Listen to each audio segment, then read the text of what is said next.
Kheralu સતલાસના highway પર hit and રનની દુઃખદ ઘટના સામે આવી છે। 10 વર્ષીય બાળકીનું કરુણ મોત નીપજ્યું છે। મહેસાણા જિલ્લાના ખેરાલુ સતલાસના હાઈવે પર હિટ એન્ડ રનની એક દુઃખદ ઘટના સામે આવી છે।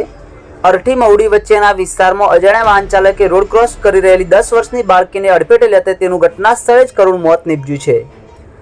મળતી માહિતી મુજબ ડભોડા ગામની રહેવાસી જાગૃતિ ભૂપતજી ઠાકોર રોડ ક્રોસ કરી રહી હતી। તે દરમિયાન પૂર ઝડપે આવી રહેલા એક અજાણ્યા વાહને તેને જોરદાર ટક્કર મારી હતી।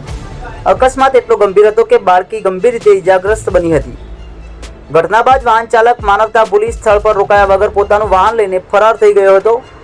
અકસ્માતની જાણ થતાં સ્થાનિક લોકો અને પોલીસ તાત્કાલિક ઘટના સ્થળે દોડી આવી હતી। જો કે ગંભીર ઇજાઓના કારણે બાળકીનું મોત નિપજતા પરિવારમાં શોકની લાગણી વ્યાપી ગઈ છે। ઘટનાને પગલે સમગ્ર પંથકમાં ગમગીની છવાઈ છે અને પોલીસ દ્વારા અજાણ્યા વાહન ચાલક સામે ગુનો નોંધી તેની શોધખોળ શરૂ કરવામાં આવી છે। આસપાસના સીસીટીવી ફૂટેજ તેમજ અન્ય પુરાવાઓના આધારે વાહન ચાલકને ઝડપી પાડવા પોલીસ દ્વારા કાર્યવાહી હાથ ધરવામાં આવી છે। દિવંગત જાગૃતિ ભૂપતજી ઠાકોરના અકાળ અવસાનથી પરિવારજનો તથા ગામમાં શોકનો માહોલ છવાયો છે। વધુ સમાચારો અને અપડેટ્સ માટે જોતા રહો online TV news. Suresh Thakor Kheralu સાથે। યુટ્યુબમાં સબસ્ક્રાઇબ કરો, ફેસબુકમાં ફોલો કરો અને ઇન્સ્ટાગ્રામમાં ફોલો કરવાનું ભૂલશો નહીં।